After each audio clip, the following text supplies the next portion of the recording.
Welcome to Local History, Legends, and Lore. I'm Julie Lugo, Cerra, and today our guest is Jim Robertson. Welcome, Jim. Jim was born in Santa Monica, California, on the corner of what is today 3rd and Wilshire. He grew up in the Sawtell area at the Santa Monica border. Jim was drafted into the U.S. Army in 1944. His mother's family moved to Orville after World War II, but he married Donna in 1946 and remained on the west side, raising their 5 children in Culver City. Jim built jets after the war. He was hired as a tool and die maker by North American Aviation because he was an armorer working with explosives and weapons in the Army. He retired 32 years later from North American as an armorer design engineer, where he had worked with weapons and sections of planes that carried them. Jim is the historian at the nearby Centinela Adobe. Jim, you grew up in the Sawtell area. Can you explain to the folks why that section of West LA is called Sawtell?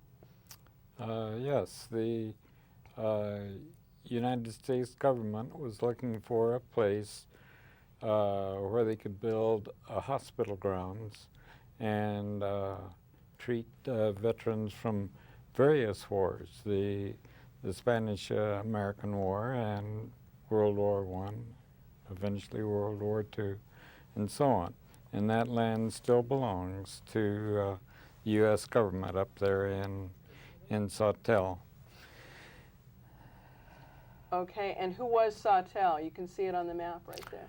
Oh, yeah, the original comandante that ran the facility there, his name was Sawtell. Ah. So eventually it was called the Sawtell Soldiers Home, and the community of Sawtell was built around that area. Kind of like Palms is as Exactly. well. Okay. Exactly. You said that you were drafted, and I know that the location of the draft board was in the Washington building. Can you tell us a little bit about going to sign up or what the process was? When we went over to sign up, and then we're told to wait until we got our notice to report to the staging area there. That's the building. Yeah, that's the building. Now that's right there on Culver Boulevard, where the long line of tracks go down the street there. The tracks I'm speaking of are the ones that were used by the Pacific Electric red cars. And the day that we got there, there was a long line of Pacific red cars all coupled end to end. Even when they're using streetcars like that, it's still called a train. Gotcha. If you take a look up at the very top of the picture, you can see there's a circle, and in that circle is a bust of George Washington.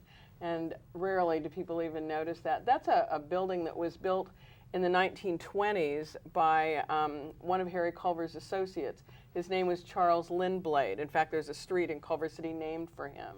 And it's not only a landmark structure in Culver City, but it's also on the National Register of Historic Places. Yeah. So it's quite a historic building. Yeah.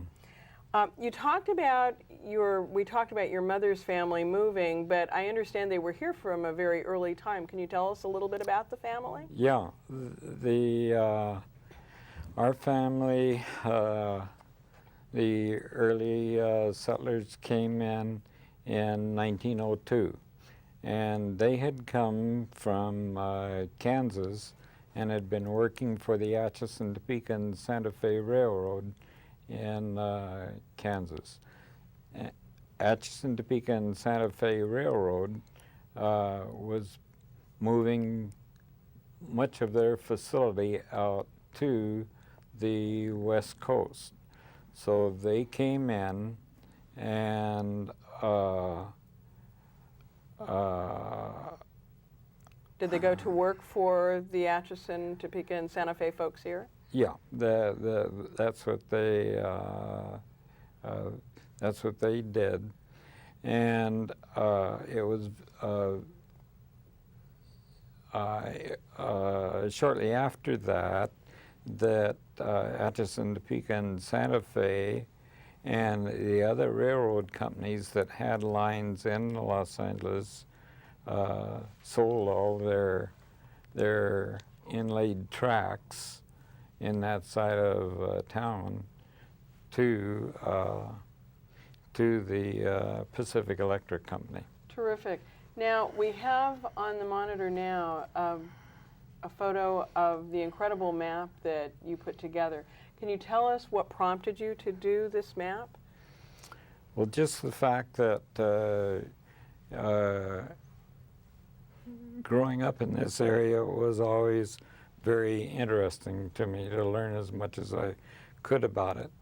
And after reading a lot of books and talking to older settlers that were still alive in this area, I had the feeling that if I could put all that material onto a map, and with the information that those persons had given me, that it would be a worthwhile thing to do.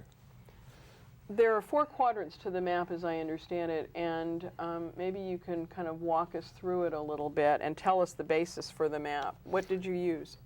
Yeah, I used the U.S. Geological Survey maps, the topographic maps that are issued by the U.S. government that are stored in the research library at Sentinel Adobe? No, at the Coliseum. Oh. You know,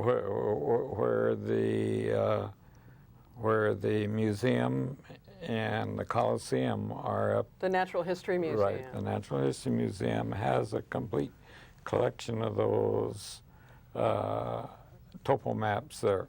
So I picked up the ones that were dated for the 1923 survey.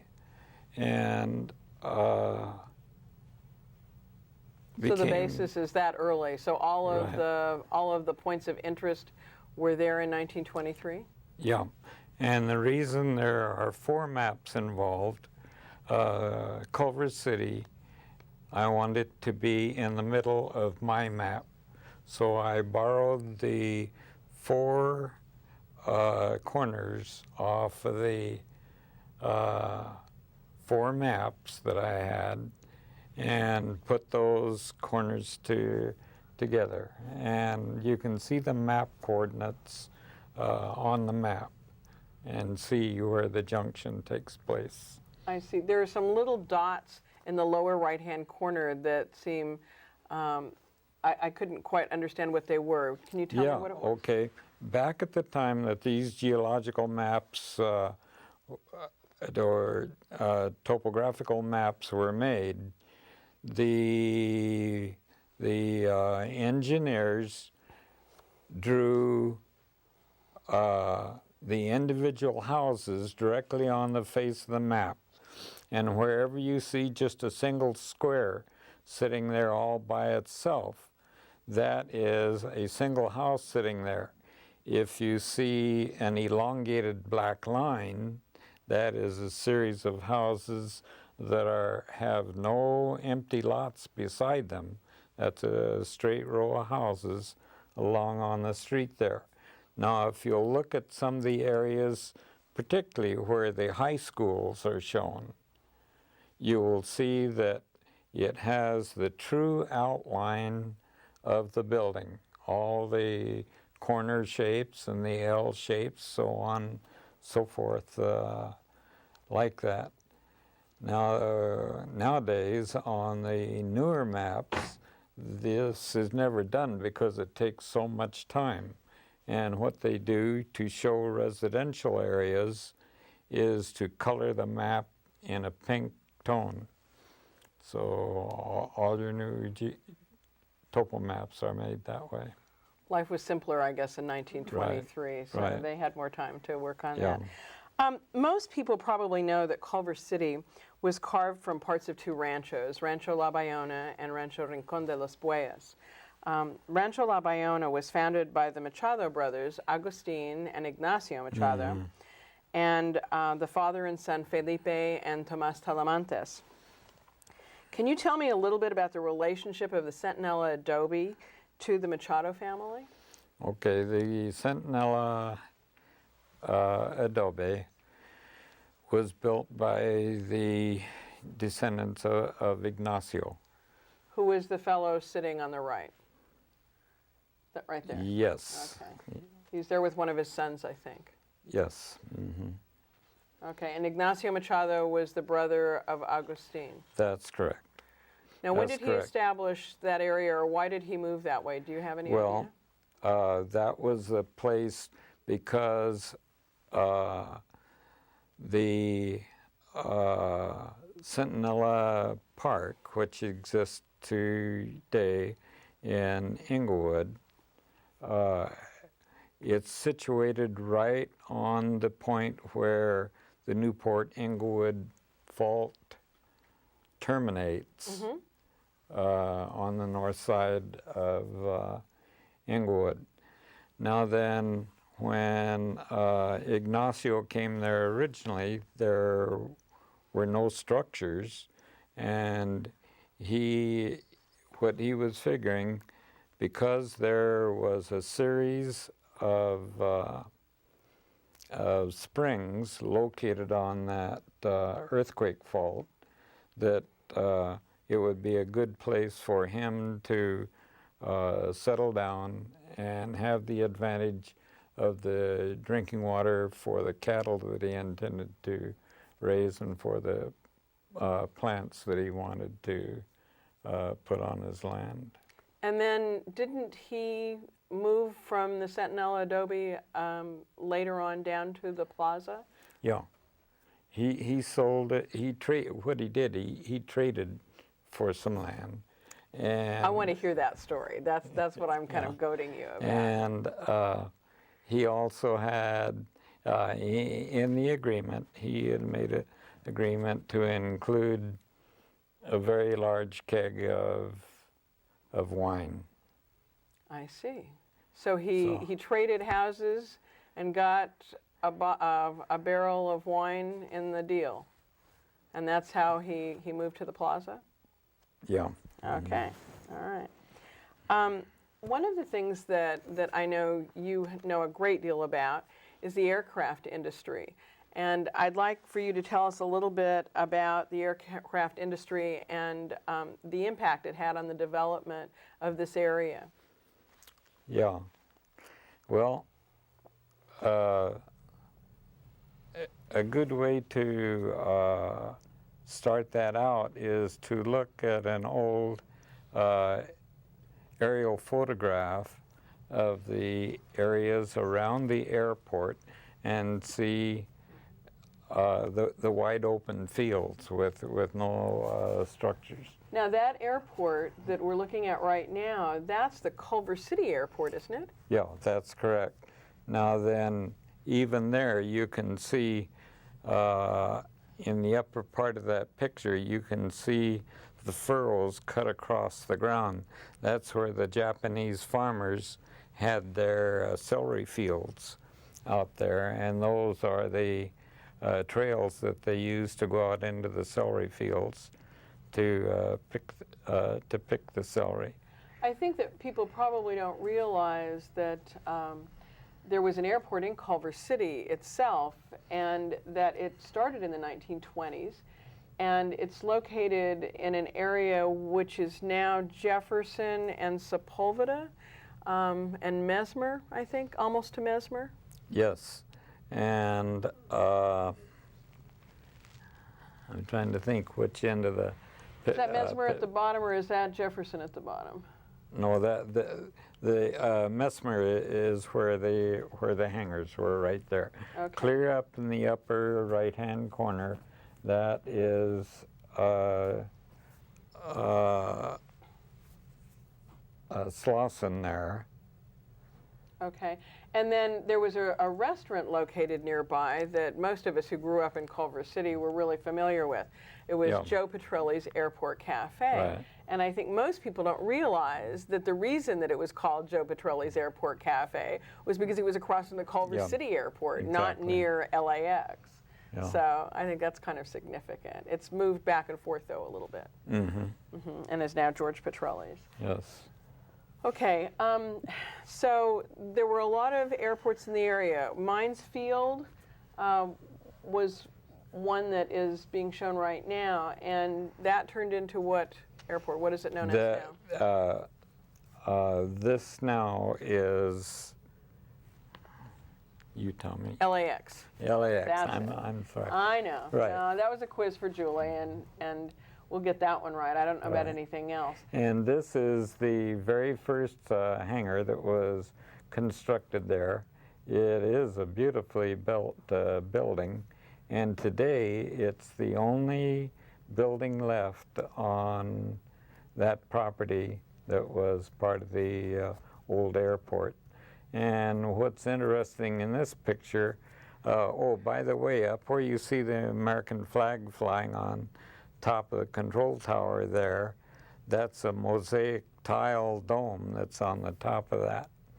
But if you look across the tiles that are on the archways on the right hand and the end of the building and the left hand side of the building there, and the ground on the front of it, you'll notice that the ground is covered with snow.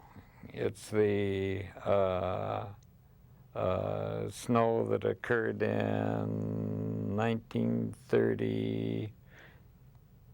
In the 1930s, anyway. Yes, in the early 1930s. Before either of us would really remember Right, that. and then there was one more snow that we had in about 1952 or 1953, and those were the only two snowstorms that ever occurred That's amazing. in our area. I remember going to Mines Field, going to the LA airport, and being able to stand outside and watch the planes come in. I thought that was so exciting. Yeah. Things were a little bit different then. So what other airports were in the area? Close there, around the airport, well, while we've got this picture on the screen, let's talk about that. Now then, during the wartime, because of the scheduling and the requirement for fighter and dive bombing aircraft, North American received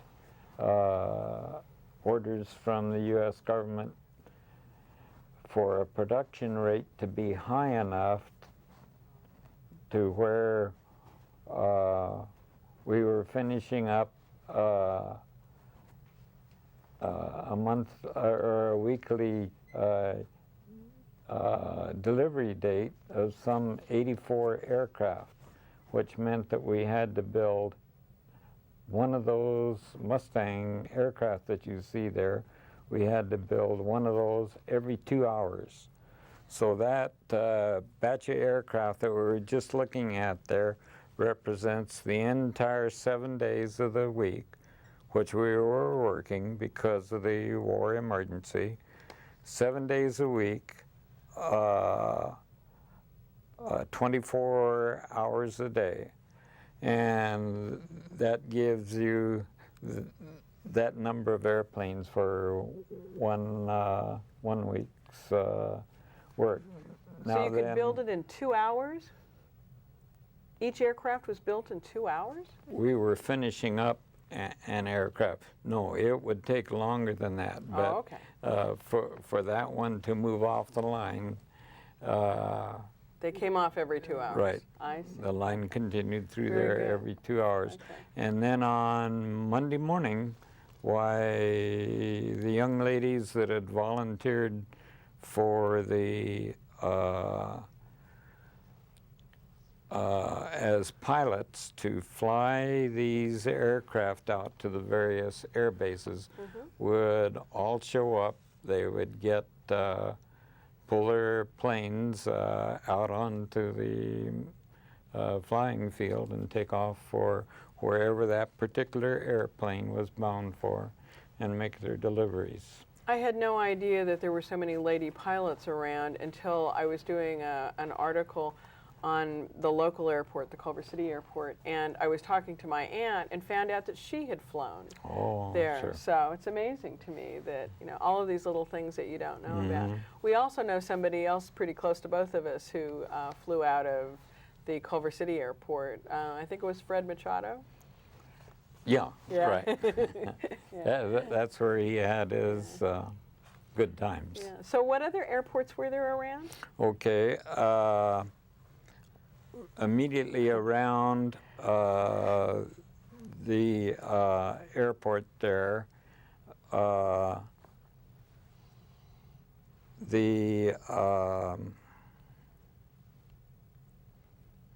You had one, I think, in Santa Monica. yeah, Okay. Douglas Aircraft Company was in Santa Monica. Okay, and what is this that we're showing now? What Okay, kind of, this is the X-15 research aircraft. It's the X-15-3. There were originally 3 different X-15s built, and this particular aircraft has been modified to make the highest speed flight that would occur up to this point in time. You can see those large external tanks hanging off the bottom of the aircraft. Up on the sides of the aircraft, where you can see the material that has been applied on the outside of the aircraft so that the Inconel and Monel skins that are on the aircraft will not heat up and melt. There is NH3 ammonia in one of those tanks and liquid oxygen in the other one. And the ship is being prepared. It's just come out of the weight and balance hangar, where the airplane is weighed immediately prior to the flight, and it's getting ready to be mounted up onto the carrying position on a pylon, which is on the right-hand wing of the B-52 aircraft. So when I introduced you, I mentioned that you were an armorer. Would you like to explain what that is? Yeah, an armorer is a person that has had particular training, and mine started when I went in the Army. I was immediately sent to Aberdeen Proving Grounds and took my ordnance training there at Aberdeen. Now then, after I had served my time in the war, and while I was in the infantry company, why, as the armorer for the company, why it was up to me to keep all the weapons in the infantry company in working condition. After the war, when I came back home, I got a job at North American Aviation there at where today's LAX is. And I think we have some photos of some of the aircraft industry in the surrounding area. yeah, okay. You can take a look at those. Yeah, Oh, who's that? okay. Now this is a very good engineer. He has a lot of savvy. He has a lot of energy when working and doing design work on aircraft. That's Howard Hughes standing there. Okay, and these folks? Okay, these two fellows here are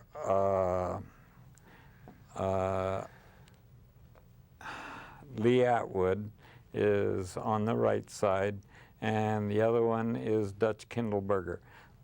Dutch Kindleberger was the man that started the North American Aircraft Company, and Lee Atwood was his.